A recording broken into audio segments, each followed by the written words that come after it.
Om Asmadgurubhyo Namaha. Krishno Rakshatuno Jagatraya Guruhu. Krishnam Namasyamyaham. Krishne Namarasatravo Vinihataha. Krishnaya Tasmai Namaha. Krishnadeva Samuthitam Jagadidam. Krishnasya Dasosmiham. Krishne Tisthati Sarvametadakhilam. He Krishna Samrakshavam. Jai Sri Narayana.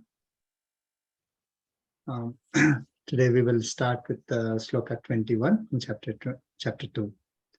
Today is October 10th, 2022. You're able to see the screen? Sloka 21? Yes, sir. Yes, sir. Yes, sir. It's not full screen. Full screen, yeah. Yep. We can see now. Okay.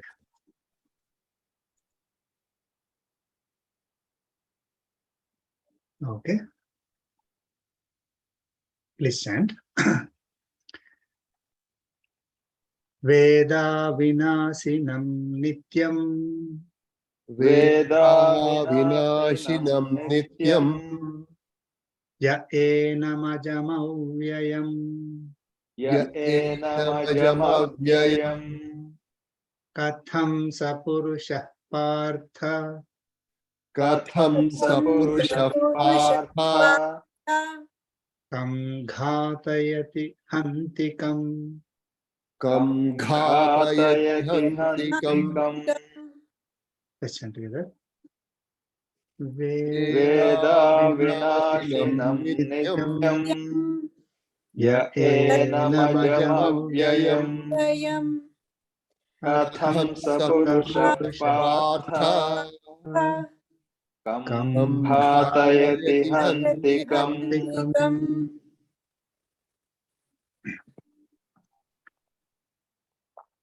So Lord Krishna is teaching us about Atma, right? So in Sloka 21, Lord Krishna is saying, Partha, I'll stop sharing, okay. Partha, or Arjuna, Yaha Veda, Veda Avinasinam Nityam Yaha is there, right? So Yaha Veda, whoever knows, Enam, this. Here in this particular context, this is Atma. So whoever knows this Atma as Avinasinam, that is indestructible, imperishable, something that never dies. Avinasinam, Nityam. Nityam is ever existing, eternal, always there.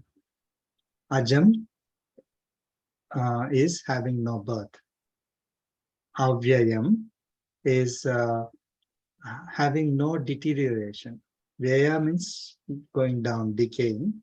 Avyayam is having no deterioration, no decay. It is not mutable, that is immutable. So whoever knows Atma as indestructible, eternal, having no birth and having no decay or deterioration, Saha Purushaha, that person, Katham, Kam Ghatayati Hantikam. Katham means how. Okay. So how that person, Kam Ghatayati, cause killing of whom, and Kam Hanti is kill whom. So one is cause and leading to the killing of somebody, right? Kam. So that means whom. Okay. So that is an objective case. So Kam Ghatayati, causing killing of whom, and Kam Hanti is kill whom. So if we know that Atma can never be destroyed, Atma is always there, Atma is eternal, Atma has no birth, no death also, because he said Avinasanam, right? So having no birth and no death, it is eternal, forever, it is there, and it will be there in future also. And it has no, okay, somebody may say, okay, maybe it is there, but it is over a period of time it is decaying.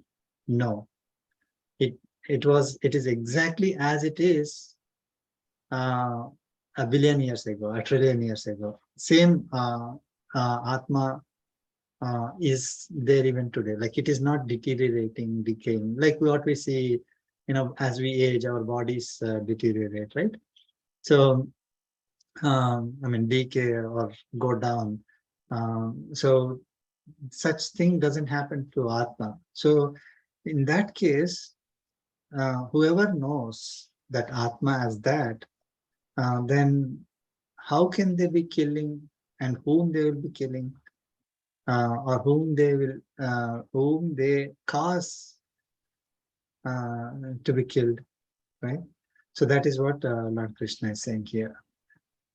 So Arjuna, he was confused, or he didn't understand about Atma very clearly.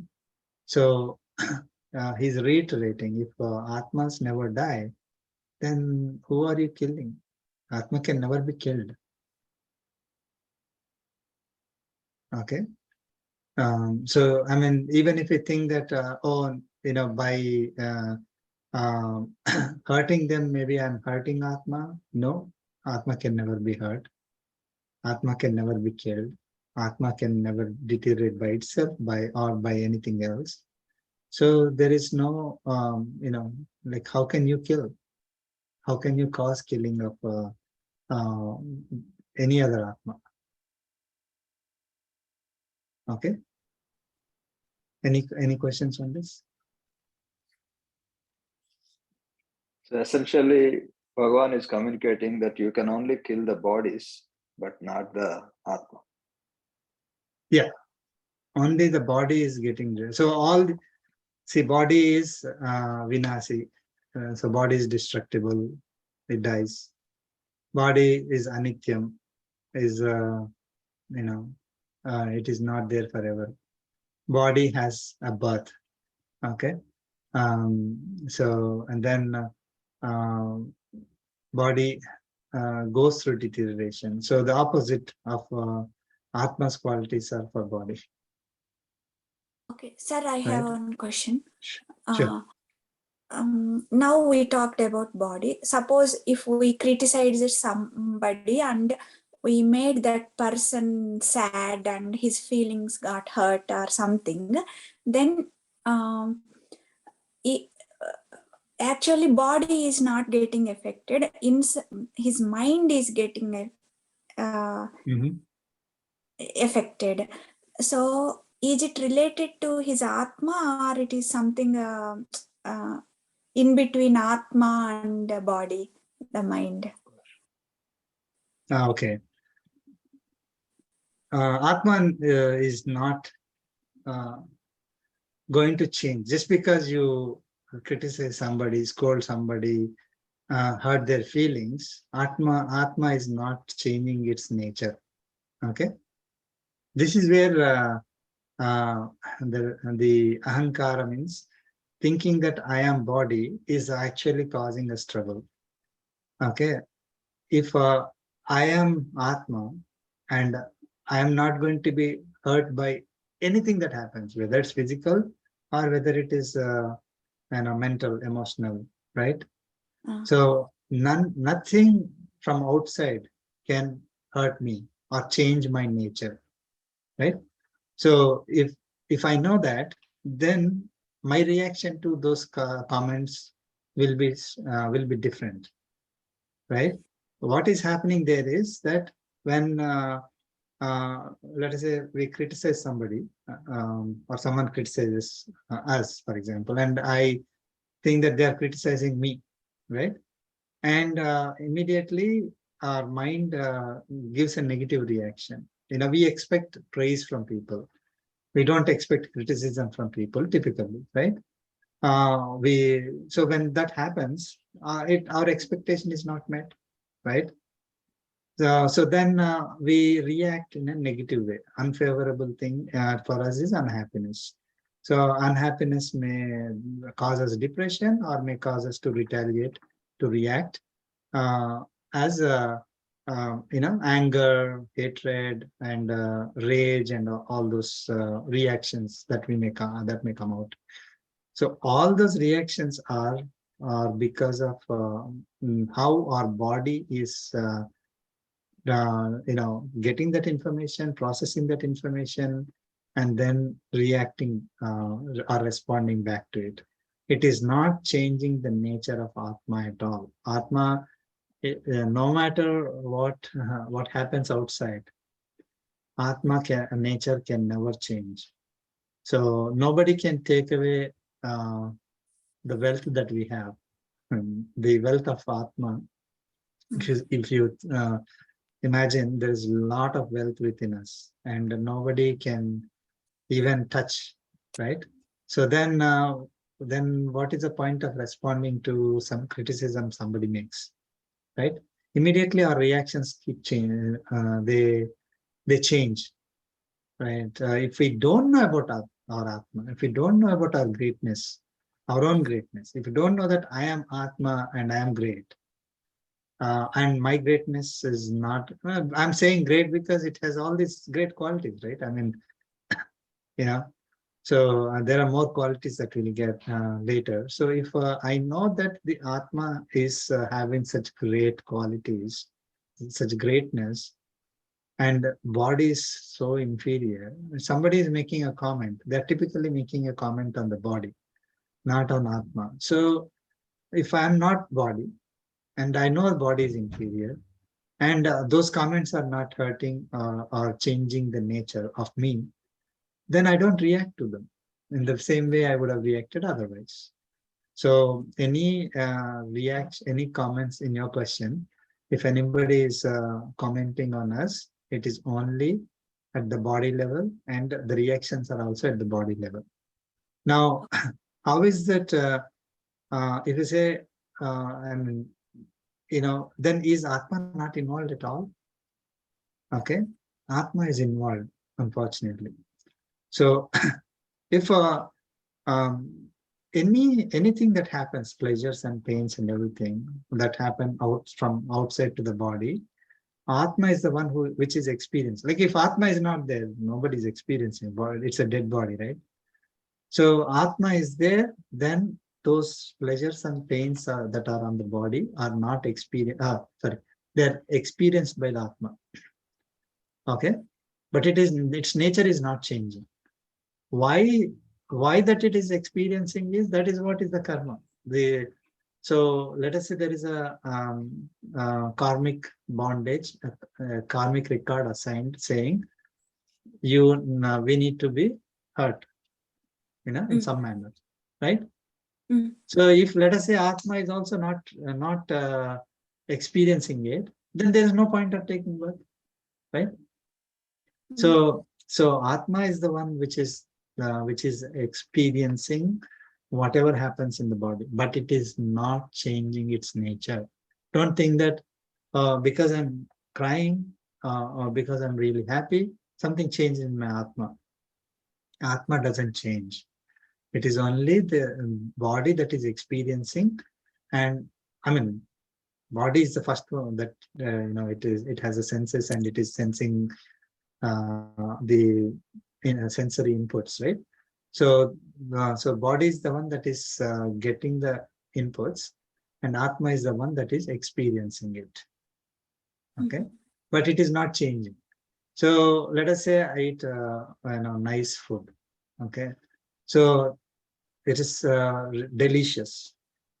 Now the food is for the body only. It is not going to be a food for the Atma, right? I mean, Atma cannot eat. It's whatever we are eating, it is for the body. But that experience of, that pleasure is for the experience of Atma. Okay. But again, to repeat, Atma nature is not changing. It is experiencing. So if we are experiencing pain, it is Atma is experiencing it, not just body. Body first experiences. Through body we are experiencing, we are inside the body. but it is something that we are supposed to go through due to the karmic bondage.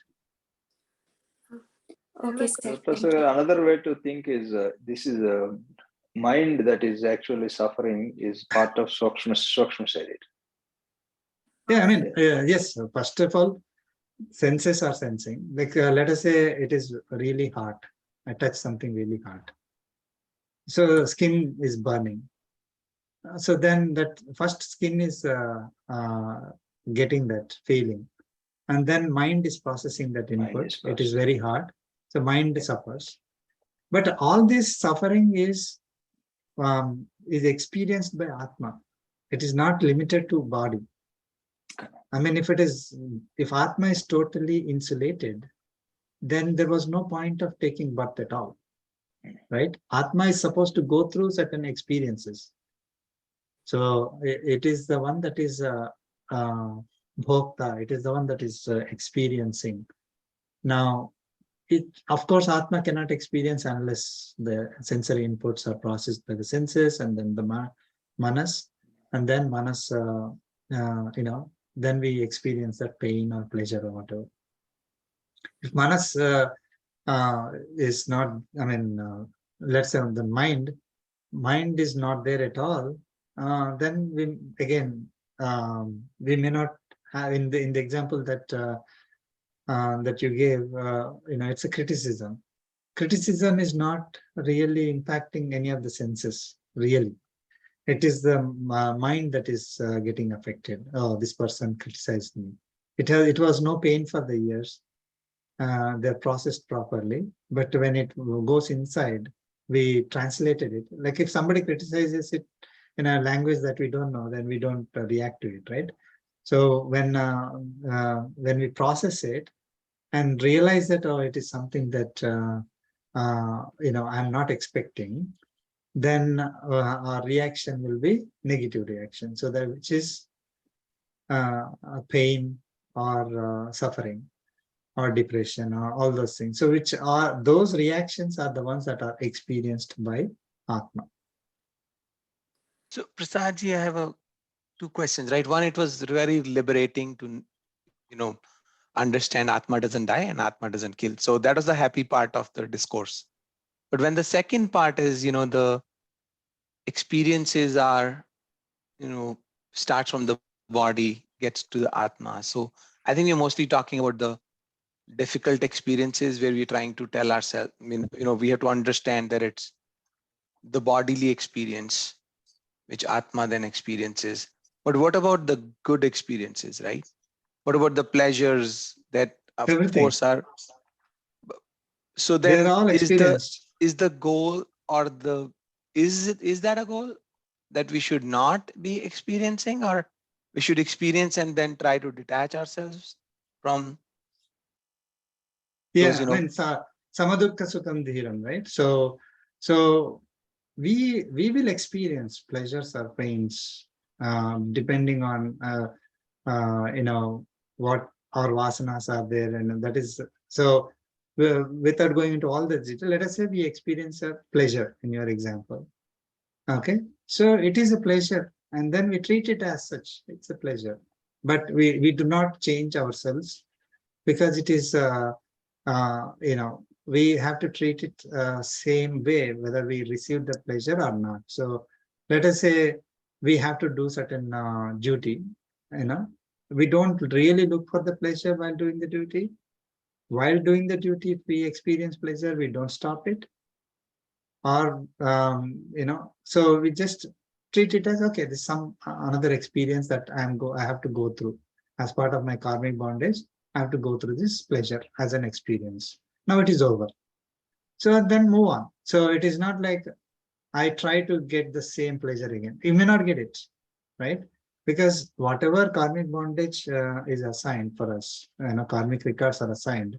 If you have done a lot of punya, for example, and out of that, okay, this particular janma, I have to experience pleasures, I will experience them. And when we experience, we don't say, oh, this is because of me. That's what I did. That's why I'm experiencing the pleasure. Now I need to tend to repeat it. This is where the problem is. We want to repeat the pleasures again and again, and then we end up with failures, and then try to blame ourselves. Because these experiences, pleasures and pains, if they're part of our karmic records, they don't repeat. Once we experience, they're done. Even the pain also. Like if somebody is going through pain, that pain experience can only happen once. It came in the previous sloka, I think. It is transient. So it happens, it's over. Okay, it doesn't repeat. So we don't try to run after it again. Okay, so let's say I'm doing the duty, I experience pleasure or pain, that's part of the package that I'm supposed to experience, just move on.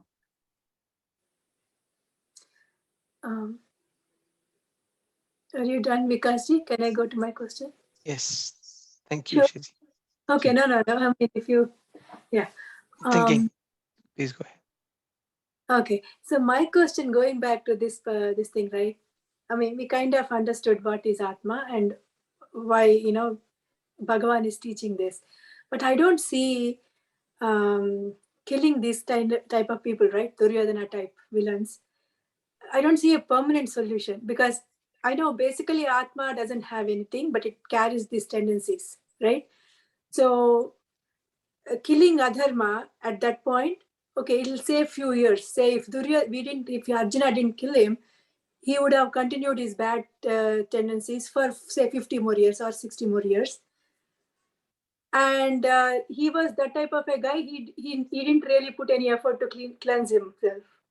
Yes. So even if he die normal way, his Atma will carry all those tendencies, whether he is killed there or, So I see, I'm not saying like Bhagavan, I'm not saying a challenge. Yeah, good point. What I'm saying If I is, understood correctly. yeah, so it will be, maybe if Duryodhana is born now, I mean, maybe next door to me, his Atma is there and he's still continuing. So to me, I know at that point, yes, he has to stop that, crime. So he stopped. Because to me, Bhagavan he's saying like, okay, it's not me, you're the karma. So let me, question. so this is a very good question. So is it destiny? Is it always written, or do I have a choice? So what you are saying is, if let us say Duryodhana is supposed to do 100 bad activities.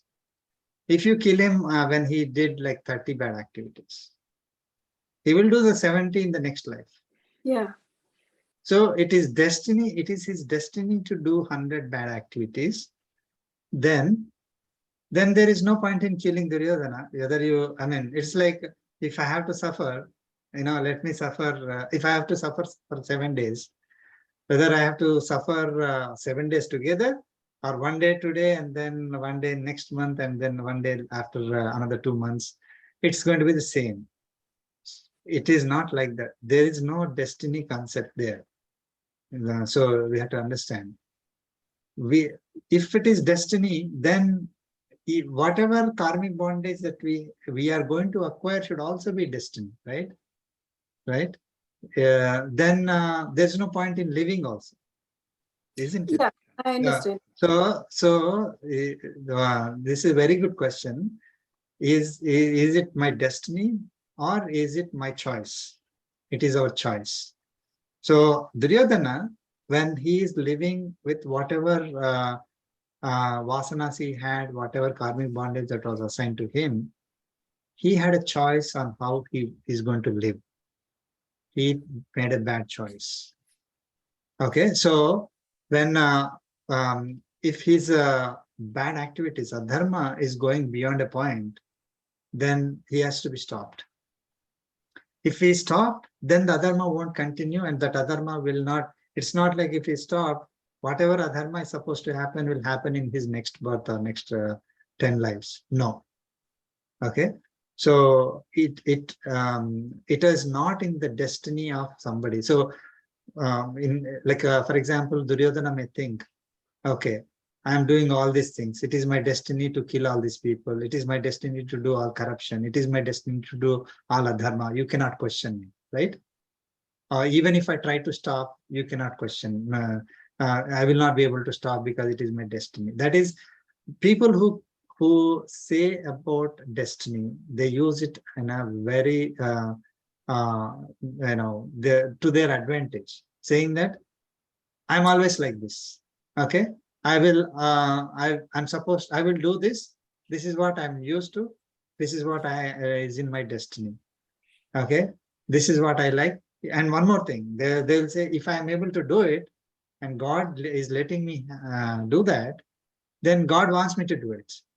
See, Duryodhana can also say that I'm committing all this adharma, right? And yes, adharma is happening. So who is making all that happen? Paramatma is making that happen.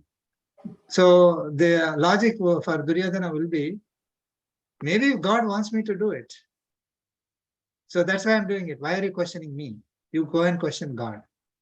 So they will say it is God's responsibility, and it is not my responsibility. So they will say it is my destiny. So these two are used in a negative, bad way to support whatever bad activities that they're doing. It is not God's choice that Duryodhana would have has to do all the dharma. It is not God's choice that Duryodhana is born and he is going to live for 90 years and he will commit so much bad. It is not his choice. Duryodhana is assigned a particular karmic bondage to experience certain things. In order to experience certain things, he is born as a prince. Then and he has to do his duty as a prince. Now he has a choice to do the duty in a dharmic way, or he has a choice to do that in an adharmic way. Unfortunately, he chose it as an adharmic way. And then he is getting more and more karmic bondage. It is not it is not a destiny that Duryodhana has to commit all these things. So 1 million people has to die. It's exactly 4.8 millions. 4.8 million people have to die. I mean, it is this kind of logic is used by people who kind of blame Paramatma for things that are happening bad in the society. Okay, so we should, it's very clear that God doesn't want all these things. Paramatma always gave us a good manual. You have to live like this. If you don't live like that, then we are the ones who are suffering. Yeah. And if adharma increases beyond a point, he is going to come and stop it. Yeah. So my question is not in Duryodhana's perspective. I understand completely. We have to punish whoever is doing bad. But that what you're saying now, that point confused me. Like this Atma will carry that anyway. So definitely God is doing right thing. He has to stop somewhere. He'll stop because he himself is saying he cannot change karmic, the bondage of somebody's. So what I'm saying is it's only a pause, okay, for the bad things. In this yugam, okay, if that yugam he's done, the next birth he will be there. So I don't see a permanent solution. I mean, next birth he will be there and he will do this, commit the same kind of activities. Yeah, is it will what be you're like, saying. yeah. Need not be. Again, see, that is what you're saying as destiny. It is not. There's no destiny. So if we, let us say, somebody is going to, imagine a typical example. Somebody starts showing red flags in a materialistic world. Let us say red flags are like they start, in their blogs they will write, "I'm going to do all these kind of bad activities." Let us say they're showing red flags. They go to a store and purchase a lot of guns or that kind of a thing, and red flags. They're showing psychological behavior which is not good. Red flag. Now if we stop there, the activity won't happen. Okay. So it is not like even if we stop, that activity will happen. It never, it's not. It won't, yeah. So there is, if we are catching when there is a red flag, or maybe that person does a small, activity which is, let us say, killed one person, but he wanted to kill like 1 million people, let us say. If we catch him at that, we can prevent the future destruction. Yes. So this person actually, if let us somebody is going the wrong path, okay, they're whatever may be the reason, they went on, they're going on the wrong path and they're stopped from that, they are actually being helped by Paramatma, because they're not committing even worse activities. If they live longer life, they would be committing even more sins, and they have to carry all those sins for future generations. It is not that the next life is going to be killing those people. No, for the activity of killing or committing so many crimes in this particular life, they would have to suffer, not again commit the same kind of activities. They would have to suffer like hunger or some kind of a handicap, or suffer as various animals and things like that. So they would have to suffer for the activities that they have committed. Now, if they are going to commit a lot of adharma, bad activities, and they are stopped in the middle, they are actually saved by Paramatma. Okay, so it is not that stopping somebody from committing more activities has no effect. It has effect on the current society, because they are not going to face those adharmic activities. It is also going to stop, let us say Duryodhana is taking another birth. It is also making sure that Duryodhana doesn't have to suffer in the future birth for activities that he could not commit in this life, which he would have committed with unfortunately, with whatever decisions he was taking in this particular life. So stopping actually makes sense, not just a temporary reprieve for anybody. So God in a way saving him, but by So why should God kill these people? For Paramatma, probably. I mean, again, this is based on the knowledge that we have in Bhagavad Gita. For him, whether it is person A or bird B or animal C, it really doesn't. Everything is his children.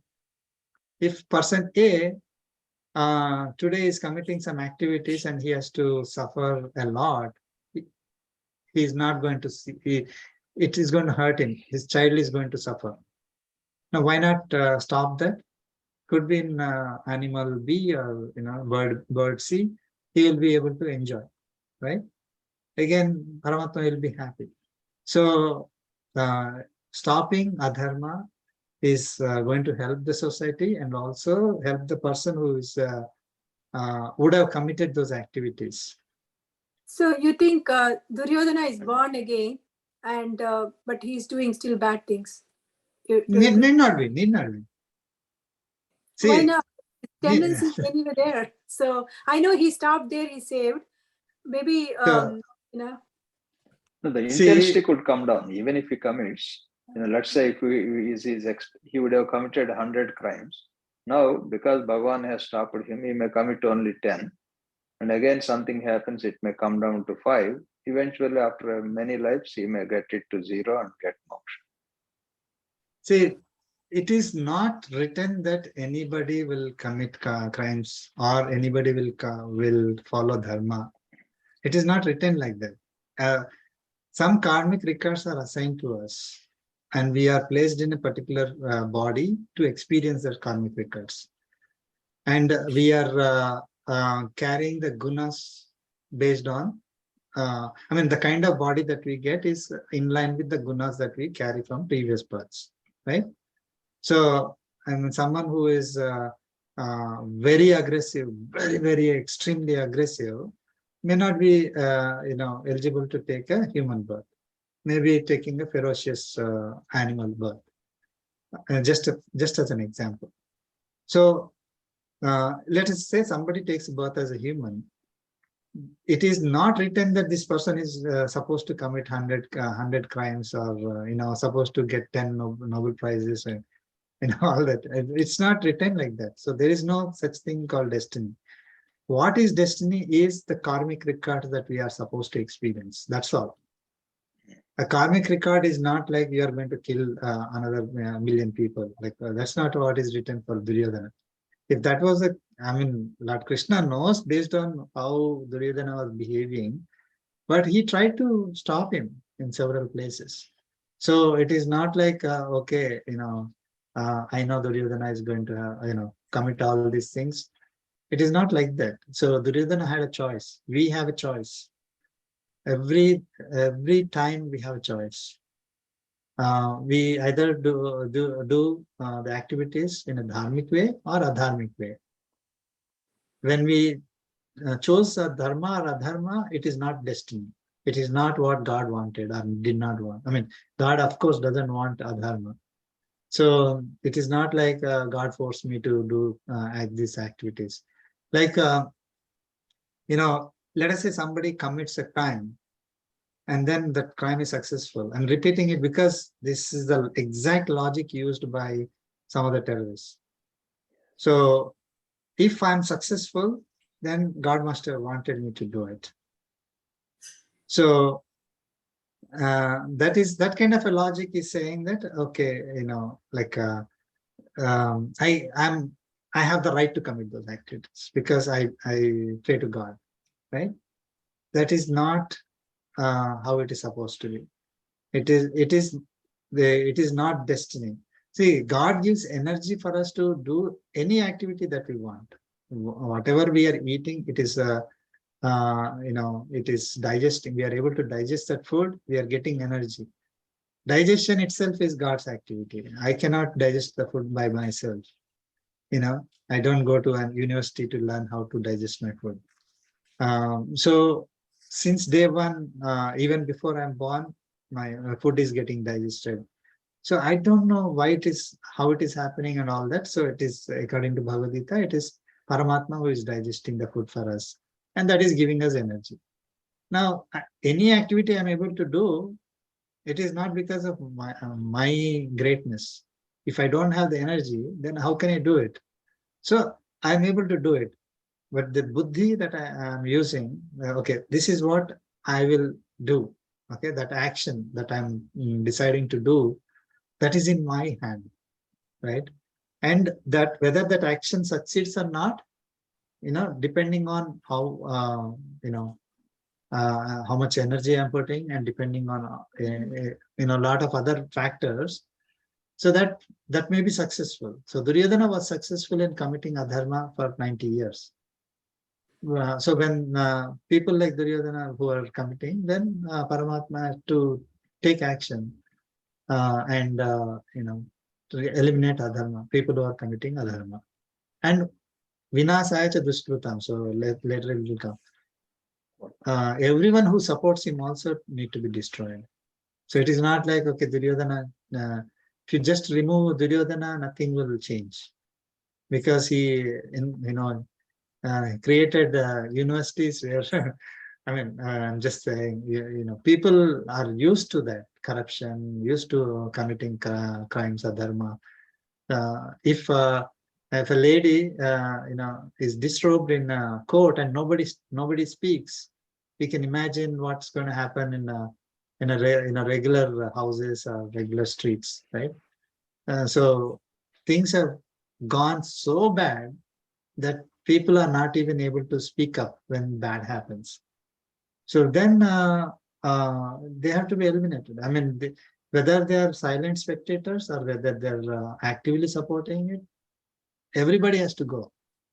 People who are opposing it, who don't want to follow that adharma, they will be protected. Okay, so in the process, somebody Pandava side also people were eliminated, but they were given, it was that they were doing their duty. They followed dharma, so they would get a better life, right? So it is Paramatma who will give them better life. Hope I answered your question. Okay, sir. Thank you. Yeah, A good I question. think, I think to Ushaji's question whether Duryodhana was still born, is he still accruing crimes or like whatever it is, right? I think the answer for that we would not know, is my understanding, because it's not exactly what Prasad Garu mentioned. It's not like a math that 100 minus 20 is equal to 80 and things like that, right? Like nobody knows about it, like, because again, if at all, even if he has taken another birth, what choice he would have made in situations nobody would know, like, right? Like, so Yeah.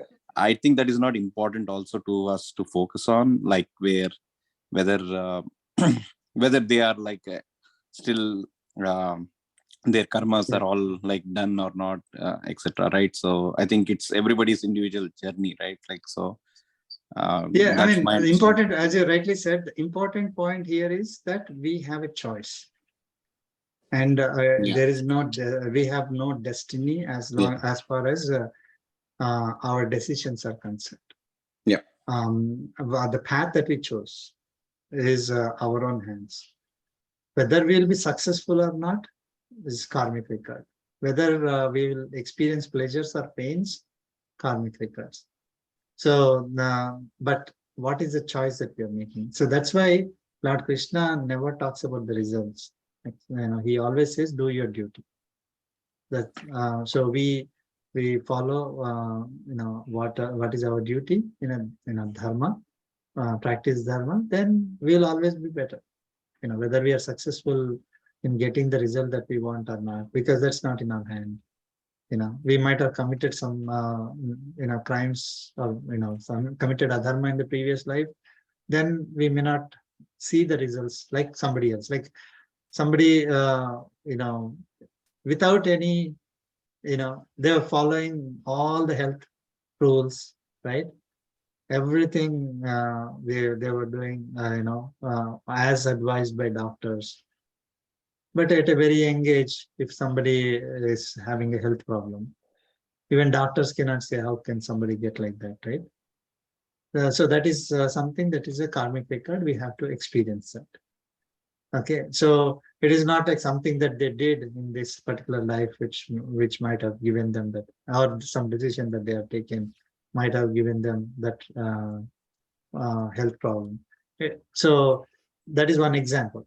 We could be having a financial problem, or we could the opposite.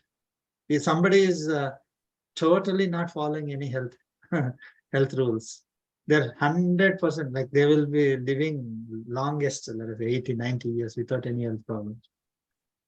So they probably have the karmic record where they will not be, facing such kind of a problem.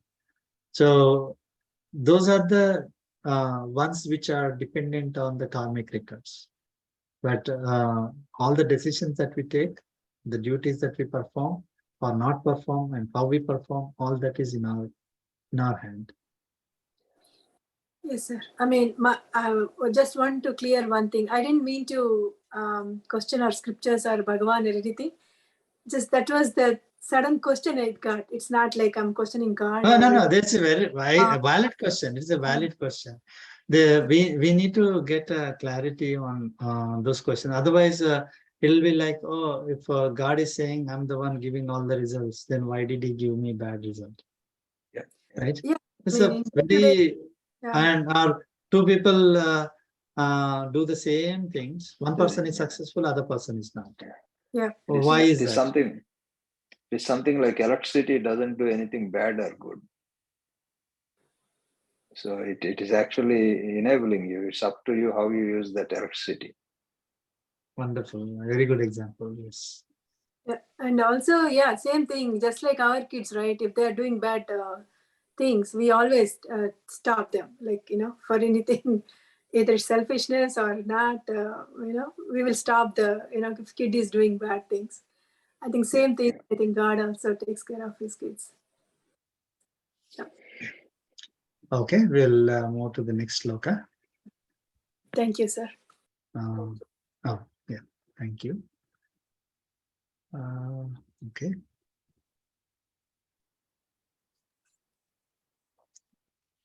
Sloka 22. Can you see the screen? Yeah, we can see it. Okay. Vasamsi jirnani yadha vihaya Vasamsi jirnani yatha vihaya navani grunhati naro parani navani grihnati naro parani tatha sarirani vihaya jirnani tatha sharirani vihaya jirnani anyani samyati navani dehi. anyani samyati navani dehi Let's chant together. Vasamsi jirnani yatha vihaya navani grihnati naro parani tatha sharirani vihaya jirnani anyani samyati navani dehi.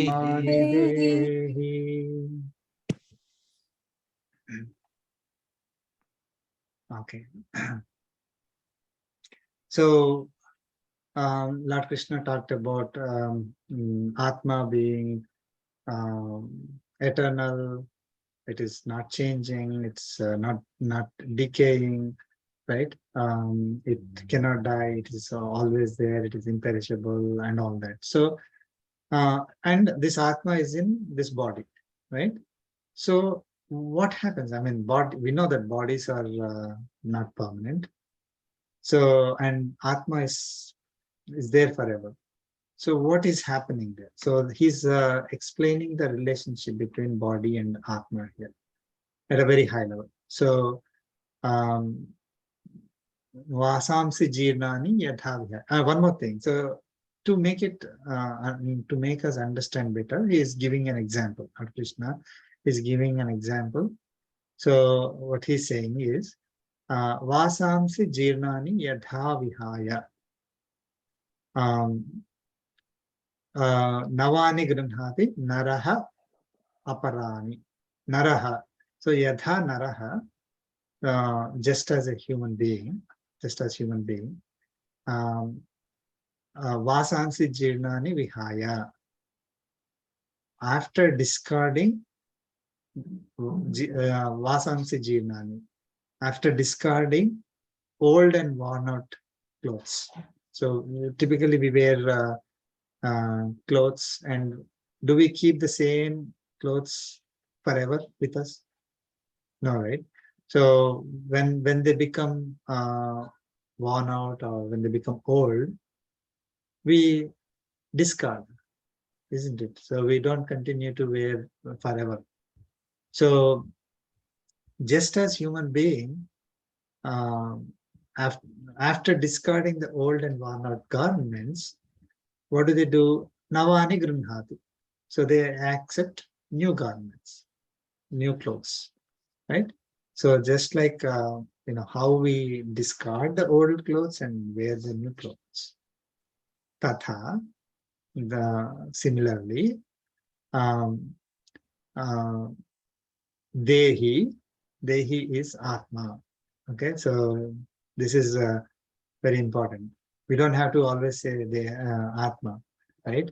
Dehi, that which is in Deha, which is Dehi. So what is in Deha is Atma. So Dehi, that one which is in the Deha, that is Sharira. I mean, Deha and Sharira are synonyms. Deha is when it is growing. Sharira is when it is receding in growth. So that is a body. So what is inside the body is Dehi. Dehi is the Atma. So Dehi, what does it do? Jeernani Sarirani Vihaya. So after discarding old and torn out bodies now. Okay, there Vasansi Jeernani. Here Sharirani Jeernani. Okay. So how we discard the clothes when they're worn out, this Dehi, similarly this Dehi, which is Atma, after discarding the worn out bodies, okay, Anyani Samyati, Navani. So Anyani Navani Samyati, that is it, Anyani, others. So Navani Samyati, it attains new. What new? New bodies. So the just like how we discard our clothes and wear new clothes, this Dehi, which is inside the body, discards the old body or worn out body and then attains new body. It's a very great example that Lord Krishna gave in this particular sloka.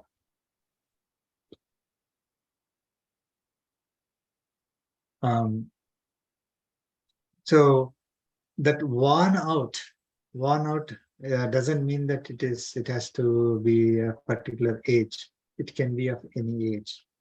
This is where unfortunately, I mean, you say, okay, if someone lives for a long time, with their old age, we can say, oh, I can understand, right? When their body is really not usable. Actually, it's a pain.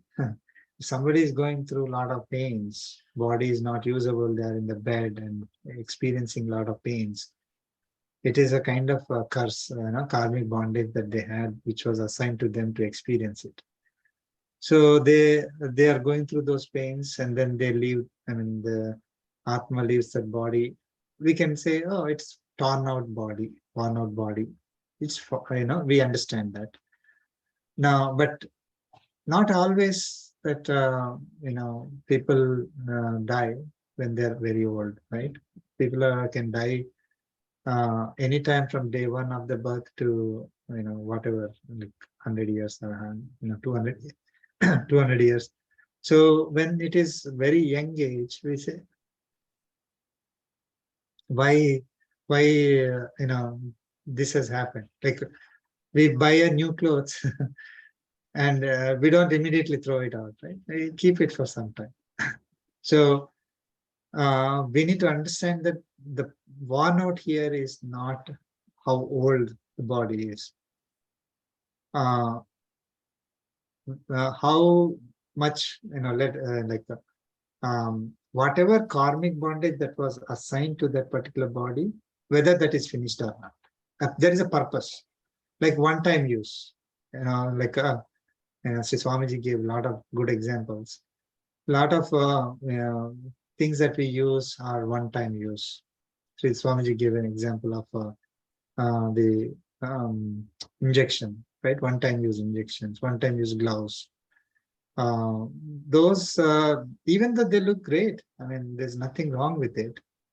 One-time use cups, people try to reuse them, but so there's nothing wrong with it, and we wish, why don't we use it? But if we use it, there is a problem, right? I mean, it's not actually helping. So even though it looks great, it can function also, right? The injection can function, but it's not supposed to be used. Its purpose is over. Same way, the purpose of the body is over, then it has to be discarded. I mean, Atma is commanded to discard it. Atma doesn't discard by itself. This happens with the command from Paramatma. He's the, Atma is not independent. It cannot simply decide, okay, I want to go, I want to join another another body. That body looks cool, I want that body. Atma cannot say that. So when the purpose for the current body is over, Atma discards it and attains a new body. purpose for the clothes are over, we discard it. So, and since we don't keep it forever, then we should understand that when Atma leaves the body, that is also acceptable. It's not something that we should cry about. Like when we throw the old clothes and buy new clothes and wear them, I'm pretty sure nobody is crying at that time, right? They're happy that they're able to wear new clothes. So when Atma leaves one body and takes another body, it is something that is natural, just and we don't have to cry about it, is what Lord Krishna is saying. So because Arjuna is crying that, oh, I'm going to kill these people. They are, they will be killed in this war, and how am I going to live and all that, right? So Lord Krishna is saying, purpose is over. When their purpose is over, they have to go. And so Atma goes from one body to another body. This is where the concept of rebirth is there. Like it is not like Atma doesn't take another body at all. It takes another body. It's very clearly mentioned here. I think in Sloka 13 or 14 that I sent also, Lord Krishna clearly says that we always have, means Atma, shouldn't say body. So Atma always has a body. Okay, so there's no exception there. So there are some other interpretations, but without going into the details, Lord Krishna clearly saying that Atma attains another body here. He didn't say if, then, but, and all that.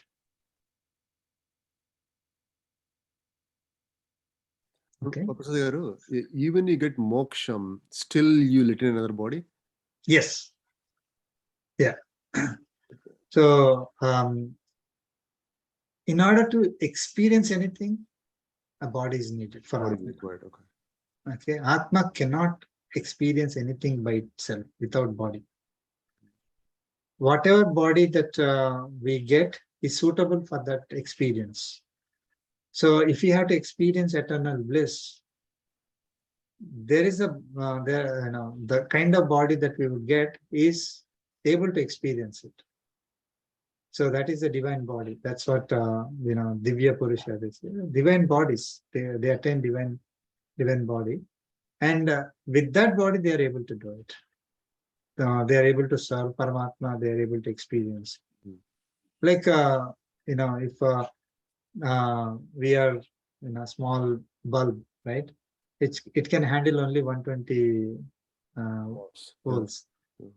Now, I want to experience, I want to get the maximum brightness, and I want to experience, and then put a 10,000 volts source to that bulb.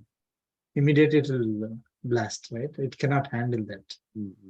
It requires, the bulb has to be prepared to withstand that. Then it can give the bright light. So there is there's a body that even when we get moksha, we get a body that is suitable for that particular life. Varaprasad And also, sorry, go ahead. And I was going to say, coming back to this world is different from taking another body. In other words, moksha, definitely we are not coming back. Yeah. Yes. So when that body, when we attain that body, we are experiencing the, whatever experiences are there at that time. We are always in service of Paramatma and experiencing the divine bliss.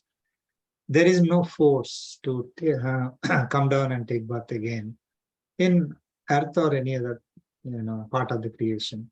So there is no need to come back and take birth again. So that when we reach the place having the divine body, then there is no karmic bondage at all. then there is no need to take another body to experience the karmic bondage, because karmic bondage has become zero. Then there is no need to take birth and experience pleasures and pains going through in this particular, the kind of body that we have, right? So yeah, so there's no rebirth again after getting the moksha, but it doesn't mean that there is no body at all, that or there is no atma at all, because Lord Krishna very clearly said, you will always exist. Yeah. He didn't say you will always exist till you reach me. Yeah, that's Sloka 12. Right? Even entire Bhagavad Gita, he didn't say that. Yeah. So, and then he said you will have body, and also bodies are needed to experience. That's also there. So if you connect the dots, so we if the karmic bondage is zero, then we go to that state of moksha or liberation, and we get a divya body, a divine body, and with that body we are able to do any activity that we can do in that particular world. Sorry, Sri, please go ahead. You wanted to say something. Sorry, I think Varaprasad Garu clarified that the karmic bondage is ended. Actually, that. Yeah. But yeah, again, I think maybe we can keep it at that. But I was just imagining if again there is a body, and again we are experiencing, and again doing activity, even at that stage, that could restart the cycle. I'm not sure. No, no, it doesn't. So they see. When in that particular world, when we are, in that world with a divine body, there is no acquiring of karmic bondage again. It will become clear later. Yeah. Why somebody does any activity in this world is because of the gunas. Can we say Kaivalya state, sir? Kaivalya state, we don't come back, right? Yeah, Kaivalya or moksha. Yeah. Those two, right? Kaivalya and moksha. Kaivalya also, where we are only experiencing Atma, and we are happy with it. And moksha is we are experiencing Paramatma, and we are happy with that. And it's like a variation in how much bliss we have. Kaivalya, we are able to experience Atma, we are happy with it. The bliss is a little bit lower compared to moksha. There is a so when we are, this will become clear later in later chapters, but the reason why we do any activity which will acquire as karmic bondage is because of the sattva, rajas, and tamas gunas. So if those gunas are not existing in the world that we are going to be there, then there is no acquiring of karmic bondage. There is no, if rajas is not there, no hatred, no raga, dvesha, all this stuff. So it's pure sattva, no corruption of gunas. So with that, there is no, we will not get karmic bondage. Even avatars, we'll get to chapter 4, Avatara Rahasya Jnanam.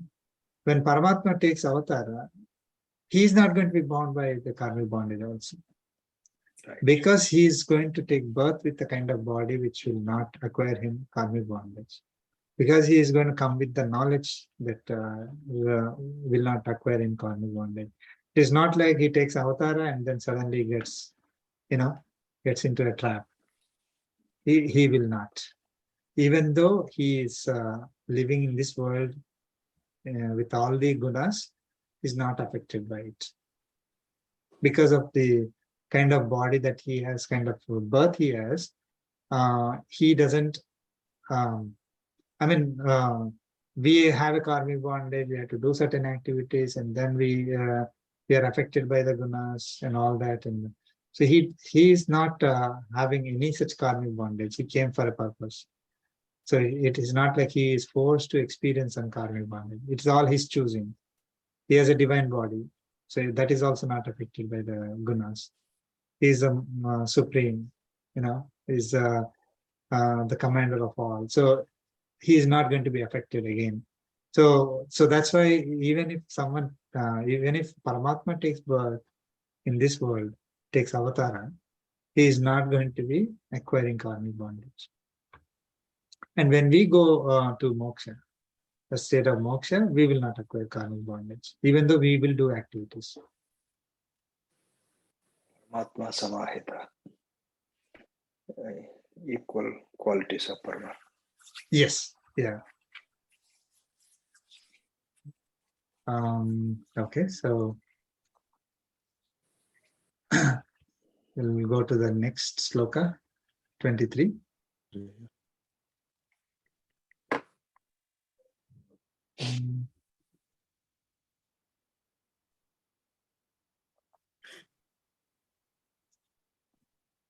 Yeah, you can say it. Nainam chindanti shastrani. Nainam chindanti shastrani. Nainam dahati pavakaha. Nainam dahati dahati pavakaha. Na chainam kledayantyapo. Na chainam chainam kledayantyapo. Na sosayati marutaha. Na shoshayati Shoshayati marutaha. marutaha. Let's chant together. Nainam Nainam chindanti Chindanti shastrani. shastrani.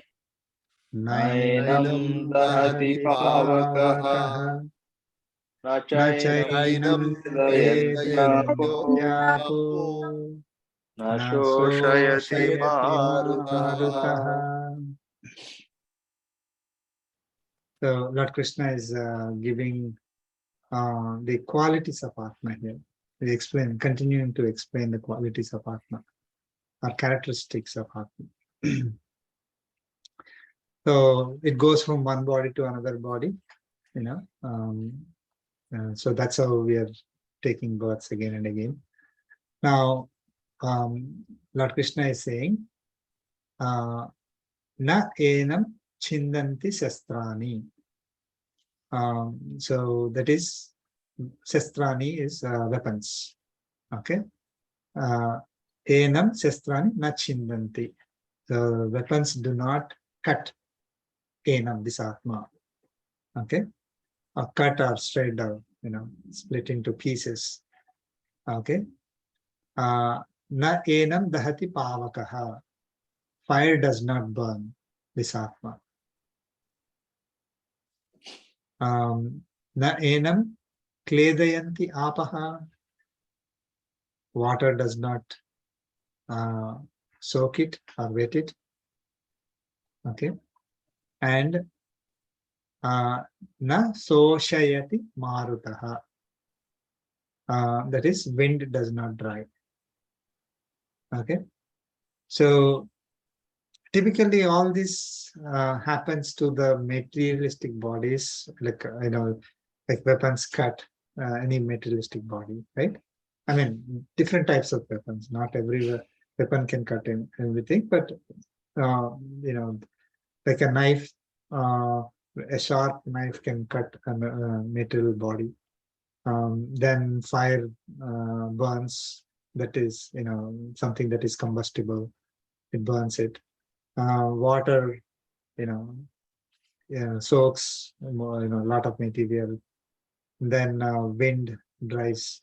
So these are the typical characteristics of a material body. But Atma is not cut by any weapon. That is not burnt by fire. Now it's not, water cannot soak it. Okay, and wind does not dry. Okay, so I mean, it is kind of inconceivable for us. That's what he comes later, right? I mean, typically all things that we know, we experience with our senses are materialistic bodies, material bodies, right? Bodies made of material nature. So they kind of go through these things. But Atma never. Okay. So this is one reason why it doesn't get deteriorated or decayed. Another reason why it doesn't get killed. Basically, there's no way for us to do anything to Atma. Okay. So no matter how much we try with our bodies or with the material that we have in this universe, none of it can impact Atma. One primary reason is Atma is so minuscule, like so small that you cannot, no material body can enter it. Something can be broken into pieces, a weapon, when it enters it, right? There's a tree, there's a wood, and then you use a knife or something to cut it. The knife is entering that wood, cutting it, or cutting a vegetable. It is entering the vegetable and cutting it. So, but if you try to take a knife and try to cut an atom, for example, can't cut the atom with a knife, right? So because that atom is so small compared to the edge of the knife, then a knife cannot cut it, right? So it is so small that now nothing can enter it. Not the physical knife or any weapon, not even the fire. Typically, fire enters and then burns it. Okay, so that is how it burns. So it has to enter. That heat has to enter. Not even heat cannot enter it, right? Because even that is smaller than anything that can enter. And then, so basically, it is so small that it is not possible to hurt or kill it. Okay, water cannot enter, wind cannot enter, fire cannot enter, or any weapons cannot enter it. So it is not possible to split an atom. And also atom is not, sorry, not atom, Atma. It is also not possible to,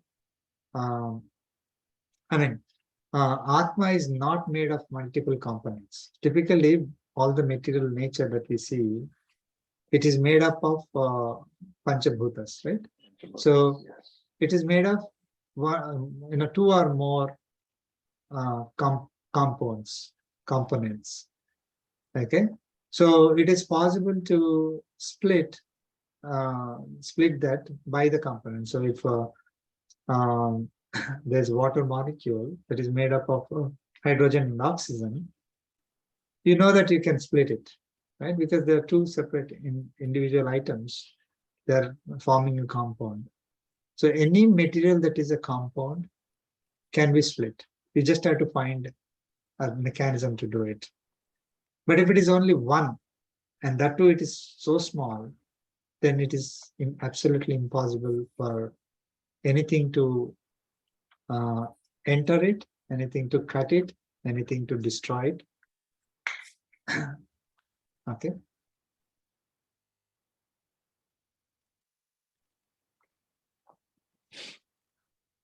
There's something that we need to recognize. So when it is so small, the question that comes is, where is Atma in our body? Right? It must be somewhere. That's what we think, right? It's so small that there must be some place. Basically, that is kind of immaterial because the Atma spreads throughout the body. It is all pervasive throughout the body. That's going to come later. So that again, Lord Krishna anticipates this question, so he's going to explain.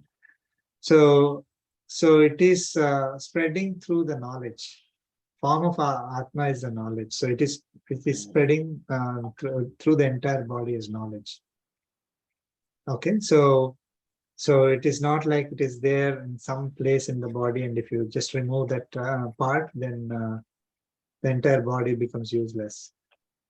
So it is not like that.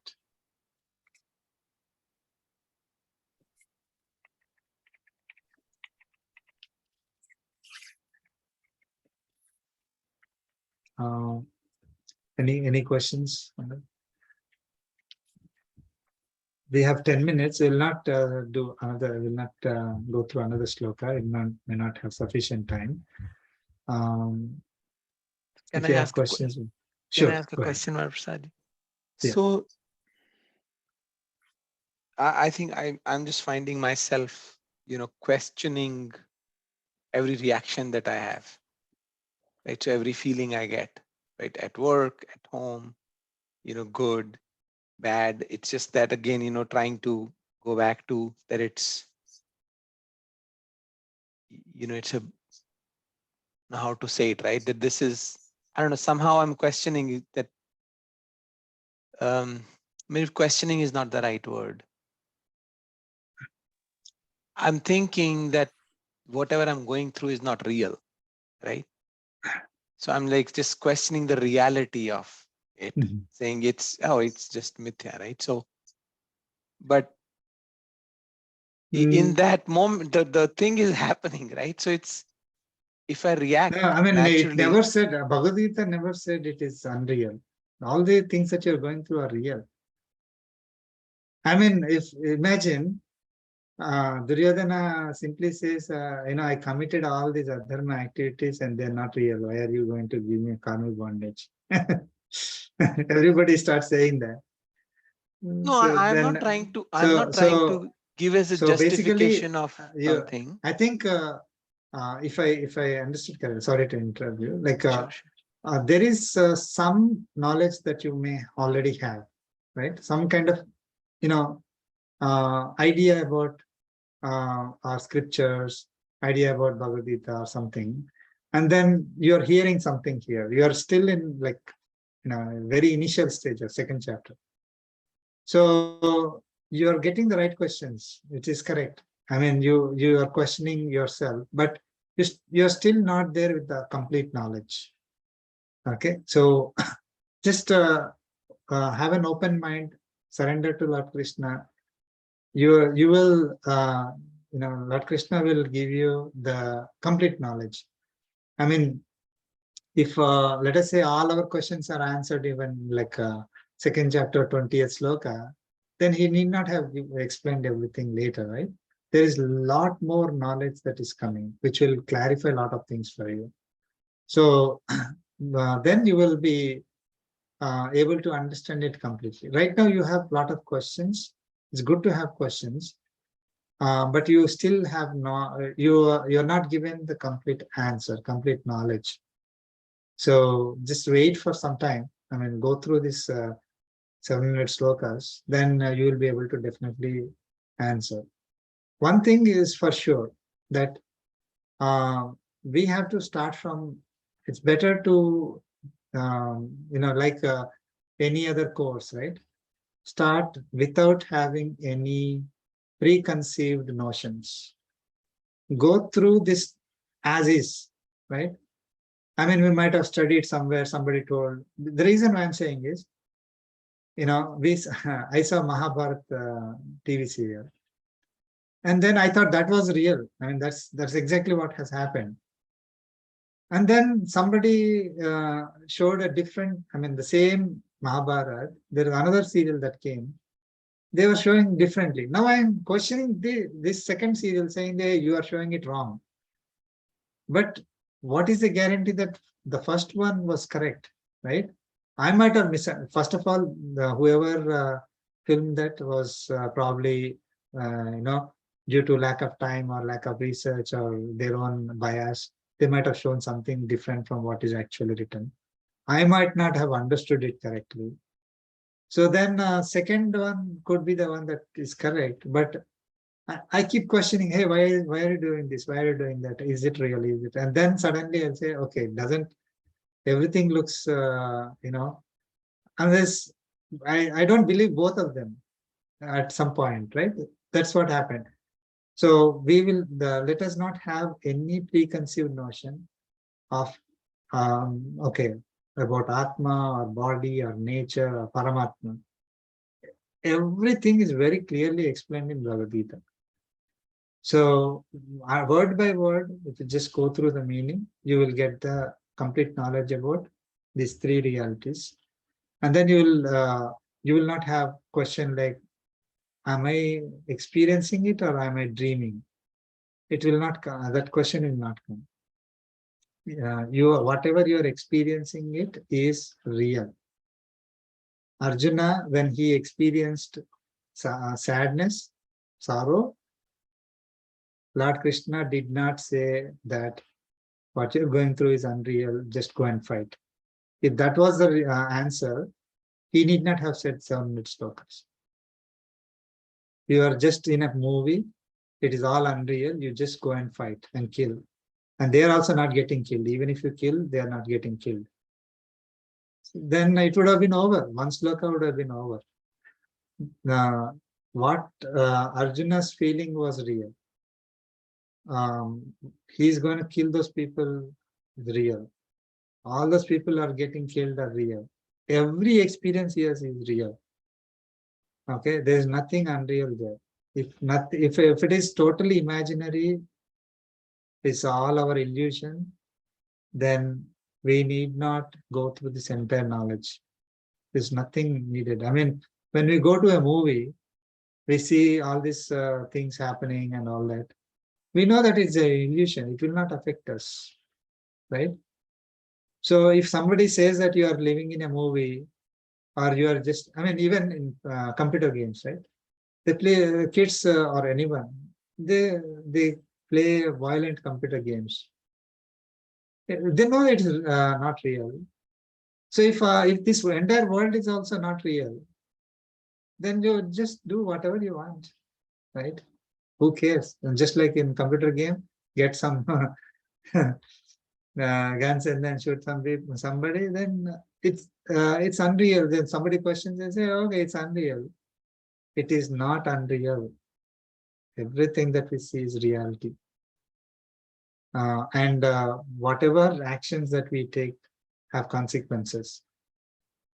We bear responsibility for the actions, not for the results. Of course, all those things will come later. That's why I'm saying that we have to go through this entire Bhagavad Gita knowledge. Then things will be clear. So the actions have consequences. How we do those actions have consequences. We are going through certain experiences because of our past karmas. We will acquire more karmic bondage. We will have to experience those in future. So if it is totally unreal, then we don't have to experience. So what you are questioning whether your reaction is correct or not. If that is a question that you have, is definitely a good thing, because if we are only treating ourselves as a body and reacting to it, then our reaction will be different from what is given in Bhagavad Gita. So we need to question ourselves: is this reaction what is warranted at this time, based on the knowledge that I'm getting? I am not body, I'm Atma.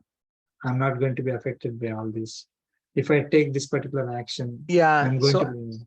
So I think it's not the reality, that reality. It was like, I'm questioning even the reaction. Should I even have the reaction? Like, why do I have the reaction?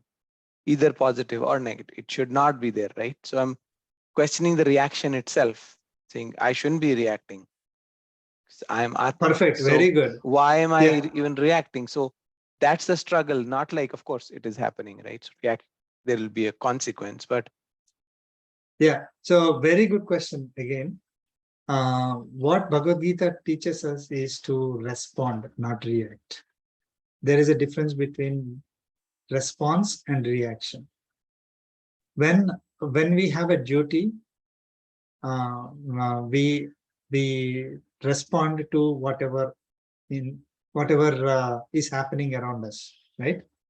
So So the difference between response and reaction is immediate in nature. You don't think about it, right? So suddenly somebody says something and then we become really angry and then immediately react to it. Reaction takes us closer to animals. Response makes us humans. So people who are simply reacting because they're affected by the guna, then they're acquiring a lot of karmic bondage. We have to respond to it. So what will happen is, what should be my response at this time is a question we need to ask. So you take a split second or a few seconds or sometimes minutes or hours before you respond back. We don't react to anything.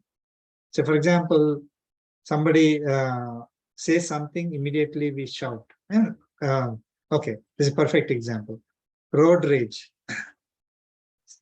A car is going and then somebody overtakes. Okay, immediately reaction is, why did this person overtake? And then honk, and then another.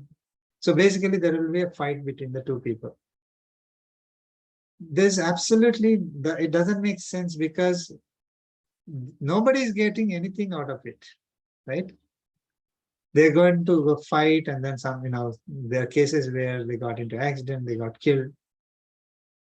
Absolutely, no reason for them to do that. If they thought that, okay, my response should not be this because it is not according to my duty. Is my response because I'm angry? Anger should not be my response. So immediately we stop it. So as we go through Bhagavad Gita, we always look for response, not reaction. Actually, that sums up the dilemma completely, right? So I do feel that I react and very quickly. And I think it's a response. So that is what I was exactly saying, that questioning, should I even be reacting to that, right? So you should never react. You have to respond. I think I'm 100% in the react. I mean, very rarely comes to respond. No, all of us. I mean, because we are. I'm not sure about others, but I can tell you about myself. I'm almost always in the react. So moving to respond is a good idea. So respond is, okay, the difference is reaction happens at mind level. Response happens at, using buddhi. Okay. And with the knowledge that we got, we take using the intellect, we respond. If we are just reacting, it is immediately like either the senses are responding or with the mind, with having no direction from the buddhi, reacts. When we respond is when we get the direction from buddhi with the knowledge that we have. So the knowledge is, okay, am I going to acquire karmic bondage? If I do this or if I don't do this, is it my duty? Going forward, we'll always think, is it my duty? That's it. That is the only question we need to ask. If it is not my duty, then we don't do it. If it is my duty, we have to do it no matter what. That's not worry. Yeah. So then if it is not our duty, like somebody says, you go and, let us say this nice bar, we have to go and drink and dance and have a party, right? Is it part of my duty? Immediately, we don't get, if you say it is not part of my duty, then we don't feel like going. Okay. Of course, we may still decide to go, but that at least the decision part comes into picture. Otherwise, it is the attraction that drives us. So that reaction drives us without thinking what is, whether it is in the right direction for me, is it my duty or not. Beautiful. And that discrimination only comes through this knowledge, not by forcing ourselves.